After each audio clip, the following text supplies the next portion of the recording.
Ada banyak cara. Saya mungkin ada puluhan cara, bahkan ratusan cara. Tapi di video kali ini teman-teman saya kasih 4 cara ya. Nah.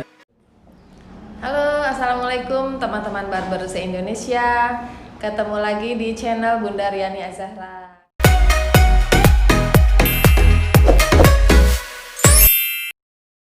Ada 4 cara. Yang pertama namanya market penetration. Market penetration itu begini, untuk menaikkan omset tuh market penetration itu berarti penetrasi pasar ya? Ya, bahasa Indonesianya penetrasi pasar. Untuk menaikkan omset berarti penetrasi pasar itu maksudnya kita kan cukur rambut, kita sudah punya segmen, sudah punya pelanggan.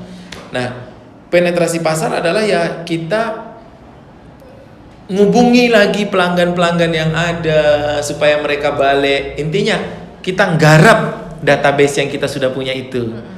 Orang-orang yang sudah jadi langganan kita itu. Garap lagi, kalau misalnya dari 100 orang yang kita punya, kita lihat kok hanya 20 orang atau 15 orang yang datang. 85-nya kemana? 80-nya kemana? Dalam rangka untuk menggait 80 itu balik lagi, itu namanya penetrasi pasar. Nah gini coach, rata-rata barbershop itu nggak punya database ya. Jadi saya sering mengajarkan mereka untuk setiap tamu yang datang ke barbershop Anda itu wajib mengisi buku tamu gitu. Betul, harus jadi nulis. dari situlah kita punya database gitu. Nah dia yang maksud coach Fitra tadi, kita mengelola itu. Nah kalau teman-teman nggak punya database, nggak punya buku tamu ya, terus datanya dari mana gitu ya. Nah kalau mau ngisi buku tamu juga harus ada sesuatu yang menguntungkan bagi orang yang mengisi. Kadang-kadang mereka males, enggak amas gitu kan, lagian mau ngapain. Nah tapi kita harus punya sesuatu. Misalnya begini, kita akan membuat undian atau akan memberikan promo misalnya, atau memberikan voucher gitu. Jadi harus ada sesuatu yang kita berikan ke mereka untuk mereka mau untuk. Jadi harus ada magnetnya yang membuat mereka mau untuk melakukan. Jadi itu yang pertama. Jadi kalau teman-teman nggak punya database, memang nggak bisa melakukan market penetration ini. Harus punya teman-teman barber shop dimanapun harus punya database. Orang masuk harus nulis nama, 3 hal ya, nama, nomor telepon atau nomor WA, dan yang ketiga adalah email atau medsosnya boleh. Jadi 3 hal ini harus kita dapatkan. Boleh nggak cuma 2 nomor WA? Boleh. Nomor WA itu yang paling bagus, karena sekarang aplikasi yang paling banyak digunakan yang bisa mencapai orang paling banyak itu adalah WA. Apalagi di Indonesia ya. Kalau di luar negeri nggak tahu, tapi di Indonesia itu hampir semua orang punya HP pasti ada WA. Kecuali HP-nya belum Android ya, misalnya masih buat center dan itu radio itu ya. Tapi kalau yang lain pasti pakai WA. Jadi dapatkan nomor WA.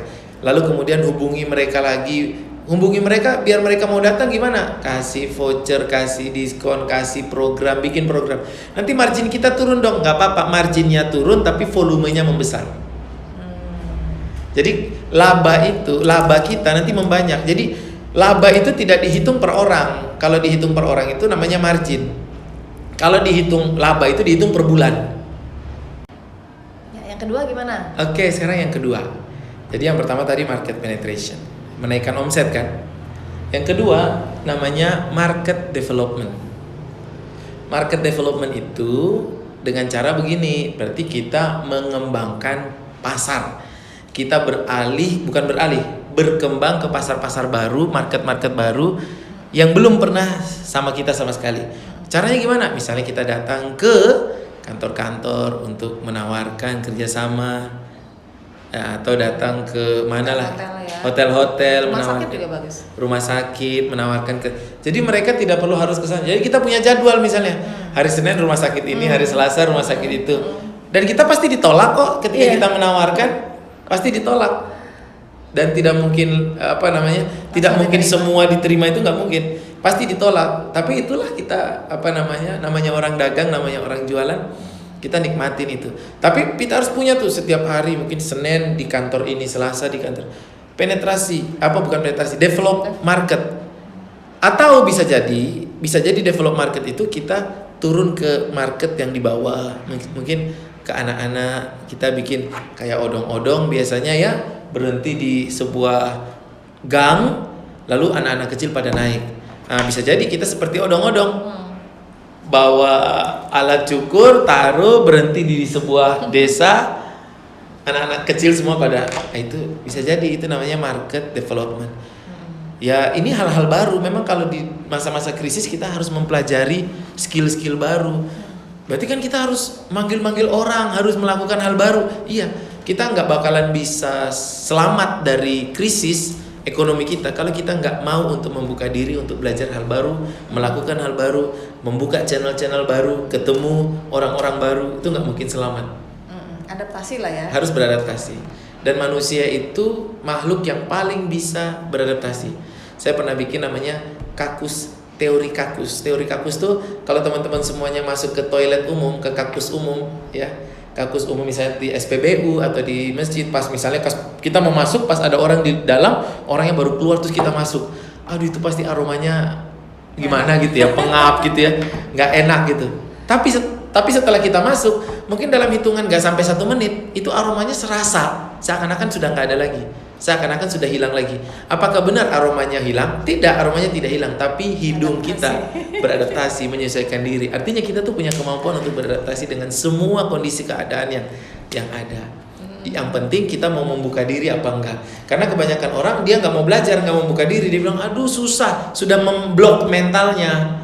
Aduh nanti aku harus begini lagi gitu. Ya orang yang seperti itu nggak bisa maju. Dan ini yang ketiga, cara menaikkan omset yang ketiga, tekniknya namanya product develop. Jadi kalau yang kedua itu market develop, berarti kita merambah ke market yang lain. Kalau market develop itu nanti lebih detail lagi, nanti ada ilmu namanya blue ocean yang tier 1, tier 2, itu market develop. Nah yang ketiga, ini namanya product develop. Product develop itu berarti kita mengembangkan atau membuat produk-produk baru yang masih berhubungan dengan barber. Apa sih yang bisa laris di zaman COVID? Mungkin yang tadinya kan kita jasa potong rambut ya.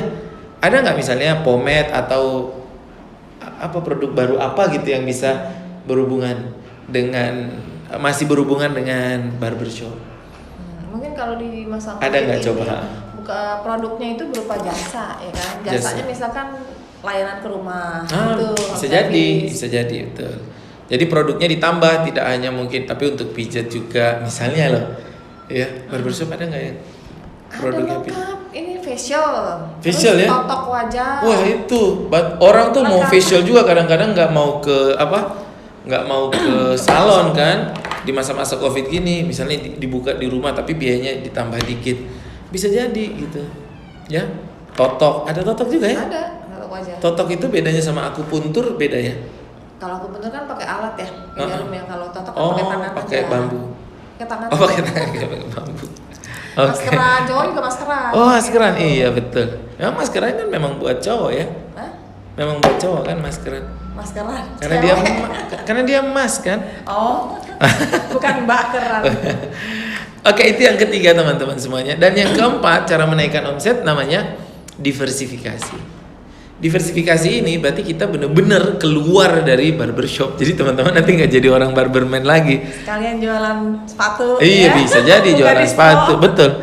Iya, jadi kalau misalnya pecel gitu ya, laris, ya wes lah pecel gitu. Yang penting tuh dapat duit gitu. Nah, terus mana yang harus kita lakukan dari 4 ini? Ya kalau kita bisa melakukan salah satu, pilih salah satu yang paling berpengaruh atau paling berpotensi untuk mendapatkan omset. Tapi kalaupun harus keempat-empatnya lakukan, nggak ada masalah keempat-empatnya. Jadi kalau yang empat-empatnya berarti yang pertama tetap barbershopnya tetap, tapi kita push pasarnya, penetrasi lagi ke dalam. Terus yang kedua kita buka lagi market-market yang baru. Yang ketiga kita buka produk-produk yang baru yang masih berhubungan dengan barbershop. Yang keempat, lawes lah jualan pecel tadi apa aja. Di depan ada kopi shopnya, betul, ya, bisa jadi. Di dalam ada pajangan distronya, ada layanan cuci sepatunya. Betul, gitu bagus banget. Jadi udah diversifikasi. Betul, itu diversifikasi. Jadi diversifikasi itu sesuatu yang sudah tidak berhubungan lagi dengan bisnis awal. Dan itu sah-sah aja ya? Boleh-boleh aja. Yang penting hidup kita kan yang diperjuangkan kehidupan kita kan harus dapat omset. Kita ngomongin diversifikasi tadi, barbershop jualan macam-macam pecel gitu. Pecel, depannya jualan pecel, dalamnya ada warung kopi. Itu nanti nggak fokus usaha barbershopnya gimana? Iya, jadi fokus itu bukan pada produk, fokus itu bukan pada jenis bisnisnya, tapi fokus itu pada kehidupan. Jadi fokus, seringkali orang salah dalam memahami, menganggap bahwa fokus itu berarti produknya hanya satu. Itu keliru. Bisnis itu produk nggak boleh satu, harus banyak. Kalau kita bilang fokus produknya hanya satu, berarti Unilever yang punya ratusan produk itu adalah perusahaan yang nggak fokus banget. Pantesan dia kaya. Iya, iya. Fokus kok kaya. Iya, berarti Wings itu produk yang nggak fokus banget. Berarti Toyota itu nggak fokus banget karena mobilnya banyak banget jenisnya. Enggak, jadi fokus itu bukan pada produk, tapi fokus itu pada kehidupan kita. Supaya kehidupan kita besar, produk apa lagi yang harus dibuat, produk apa lagi yang harus dibuat supaya kehidupan kita besar. Nah, jadi jangan mengorbankan kehidupan agar kita bisa memperjuangkan produk ini harus tetap dijual. Jangan. Tapi kita harus memperjuangkan Jangan mengorbankan kehidupan, tapi yang kita perjuangkan tuh kehidupan kita. Mau produknya apa aja, bodoh amat. Kita ini pengusaha. Di mana-mana orang kaya itu produknya banyak, bisnisnya banyak. Jadi kalau kita tuh masih jadi orang yang kalau ditanya kamu kerjanya apa, dan kita masih punya satu bisnis atau dua bisnis, terus kita jawabnya mudah, oh aku barbershop misalnya gitu ya, ini dalam konteks diversifikasi, oh aku barbershop, itu berarti kita belum besar. Kita harus ditanya orang sampai kita bingung jawabnya. Apa ya? Aku mau jawab yang mana ya gitu. Gue jualan asinan, gue punya barbershop Yes. kayak gitu. Nah, jadi bisnisnya harus banyak. Nanti kita palu gada dong. Nah, bedanya pengusaha dan palu gada adalah kalau palu gada dia punya banyak jualan, semua dia kerjakan sendiri. Itu palu gada, dan itu nggak bisa besar juga. Tapi kalau pengusaha itu dia punya bisnis A, dia punya tim di sini yang mengerjakan. Bisnis B dia bangun tim di sini. Bisnis C dia punya tim. Berarti ilmunya membangun tim dong. Yes, pengusaha itu membangun tim. Pengusaha itu mencari peluang, membangun tim, dikerjakan besar. Cari peluang, bangun tim, dikerjakan besar. Makanya orang-orang seperti Sandiaga Uno itu kalau ditanya Sandiaga Uno bisnisnya apa, bingung nggak kita jawabnya? Bingung harusnya. Apa ya dia bisnisnya apa? Tapi kaya nggak? Kaya. Jadi kalau kita masih dengan sangat cepat bisa menjawab ketika ditanya bisnisnya apa, kamu bisnisnya apa? Aku barbershop. Wah, berarti masih pengusaha kecil. Maka saya mendorong semua teman-teman barbershop, jangan berhenti di hanya barbershop. Tapi teman-teman boleh kok punya hotel. Teman-teman boleh kok punya minuman kekinian. Boleh kan? Boleh. Barbershop itu hanya salah satu. Teman-teman. Jadi teman-teman kalau ditawarin bisnis, jadi jangan menutup kemungkinan. Kebanyakan menutup diri karena dia merasa enggak Bu, saya mau fokus di barbershop. Iya. Nah, ternyata jangan begitu teman-teman. Jangan. Bahkan kadang ada yang saking fanatik, nama barbershopnya misalnya Arjuna Barbershop. Nah, itu disematkan di nama pribadinya, misalnya Fitra Arjuna Barbershop. Ada yang kayak gitu. Nama Facebooknya ada yang kayak begitu. Itu kekeliruan. Yang harus dibangun, kalau saya Fitra, yang harus dibangun adalah Fitra Corporation.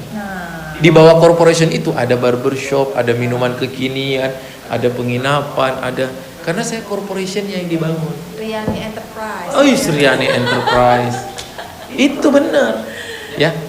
Khairul Tanjung Corps, CT Corps. Itu. Di bawahnya CT ada Bank Mega, ada detik.com, ada Trans TV, ada Transmart, ada Wendy's, ada Coffee Bean.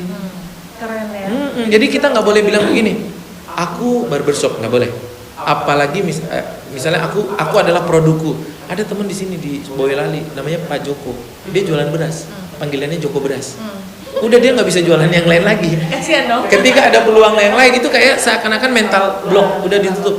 Jadi ada peluang ini, enggak, aku beras. Fanatik ya. Fanatik beras banget. jadinya. Fanatik sama produk tuh nggak boleh, karena produk itu nggak bisa selamanya ngasih kita pemasukan. Kadang produk itu bisa bagus, tapi kadang produk itu jelek. Ketika produk bagus ya kita pakai itu untuk menghasilkan uang. Tapi ketika sudah nggak bagus lagi, kita harus inovasi. Bisa jadi inovasi produk lama diperbaharui, atau bisa jadi produk baru sama sekali. Nah, orang-orang yang sudah menisbatkan dirinya dengan produk, berarti dia udah nggak bisa inovasi lagi, karena dia udah menutup dirinya dari peluang-peluang yang lain. Maka dia nggak bisa kaya, nggak bisa besar. Itu mindset yang harus dirubah. Dan teman-teman UKM saya lihat banyak yang punya mindset kayak begitu, harus fokus di produk. Padahal namanya, sebutkan perusahaan besar di Indonesia, apakah mereka punya satu produk? Nggak ada. Tuh, dengerin ya. Iya. Produk banyak boleh. Produk satu boleh, yang penting kaya. Tuh, yang penting kaya. Kalau produk satu nggak bisa bikin kaya, cari produk yang berikutnya gitu. Tapi ingat, harus bangun tim. Karena semua nggak mungkin bisa dikerjakan sendirian. Kita nggak bisa besar, sukses, luar biasa, nggak mungkin sendirian. Harus bangun tim. Ya. Jadi teman-teman ya, hubungannya sama yang tadi ya, kalau misalkan kita bangun usahanya terus masih begitu-begitu aja, ya kan, terus teman-teman udah belajar nih, misalnya udah belajar orangnya ya, terus masih begitu aja, jadi jangan takut atau jangan malu untuk apa ya, artinya diversifikasi tadi gitu. Jangan bertahan di aku fokus di barbershop aja. Iya, jangan sampai produknya hidup tapi orangnya mati. Orangnya mati, pemasukannya udah nggak ada, tapi dia tetap mempertahankan gengsinya sebagai barbershop misalkan. Barbershop bukan agama ya, jadi nggak harus dipertahankan mati-matian. Betul, iya kan? Harus buka usaha lain. Dan kalau orang buka usaha lain itu jangan bingung, loh misalkan Arjuna udah bangkrut ya, atau Arjuna sekarang cabangnya udah habis ya. Karena kita melihat ya kan, pandai melihat peluang. Oh ini udah nggak terlalu bagus misalkan trennya. Oh ini duitnya udah nggak ada. Kursusan misalkan udah terlalu banyak. Maka misalkan saya buka usaha gerobakan deh sekarang gitu, kayak gitu teman-teman. Jadi pindah, tidak masalah kok. Masalah. Yang besar itu, yang harus besar adalah diri kita. Riani Enterprise, orang kenal Riani sebagai seorang pengusaha. Pengusaha itu cari peluang, digarap dengan tim. Kerjanya begitu. Jadi semua pengusaha besar, kalau kita lihat Indonesia misalnya yang punya Lipo Group, yang punya James Riyadi, dia punya rumah sakit Siloam, dia punya apalagi OVO, kita pakai OVO untuk pembayaran, dia punya bank Lipo, dia punya itu yang perumahan besar di Jakarta yang nggak jadi itu apa namanya? Nah itulah Meikarta, betul, banyak banget, dan orang kaya itu begitu banyak nyari peluang. Nah kadang-kadang kita nggak bisa besar karena kita sendiri yang menutup diri kita untuk membesar. Oke. Tentang beras jadi ngebras aja. Iya. Oke teman-teman Barbershop Indonesia, kayaknya seru banget ya obrolan kita sore ini dengan guru saya, sahabat saya Coach Fitra Jaya Saleh. Jadi teman-teman kalau yang ada punya pertanyaan, monggo bisa WA ke saya ya. Teman-teman yang belum bergabung di komunitas owner Barbershop Indonesia atau OBI bisa masuk, bisa hubungi saya ya di 0818 0796 3222 ya. Gabung dengan komunitas OBI, jadi teman-teman bisa dapatkan informasi ataupun kuliah-kuliah melalui WA dan kita diskusi bareng ya. Maju terus Barbershop Indonesia. Coach Fitra, kita tutup sampai di sini ya. Terima kasih semuanya, saya doakan mudah-mudahan semuanya sukses luar biasa. Amin. Jos dahsyat. Yes. Assalamualaikum warahmatullahi wabarakatuh. Waalaikumsalam.